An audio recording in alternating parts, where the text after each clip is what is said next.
buka Gemini. So you all kena cari gem tau. Dekat tu klik pada setting, klik pada gems dan cari storybook. Ada nampak ni kan? Okay, klik kat dekat sini. Okay, dekat sini you all cuma masukkanlah you all punya prompt ataupun arahan you all nak buat apa. Contoh macam ni kan, buatkan buku cerita tentang jadi you all masukkanlah buku cerita tu tentang apa, ceritanya tentang apa, siapa, macam itulah kan. Okay, jadi boleh tambahkanlah apa yang you all nak dalam buku cerita tu. Contohnya macam ni, dia punya gaya visual macam ni kan. Kalau Gemini boleh buat, dia akan cuba buatkan lah. Okay, lepas tu pastikan ni bukan pro tau. Pastikan ia ni kita ambil yang bahagian tu. Kemudian klik pada submit. Okay, you all tunggulah.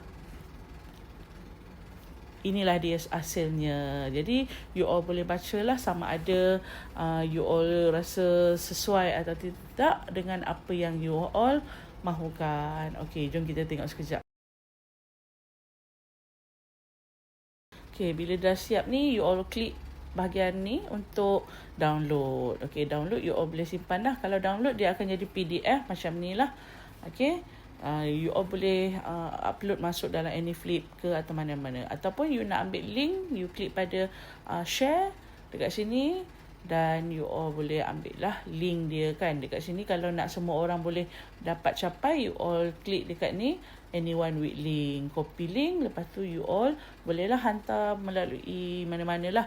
Jadi kat sini saya tak pasti kenapa kalau kita buka dekat tempat lain gambar dia tak ada. Macam ni lah keadaan dia kalau kita buka dekat tab lain selain daripada akaun kita.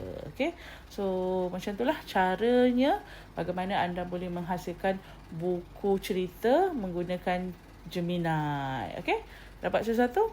Follow for more.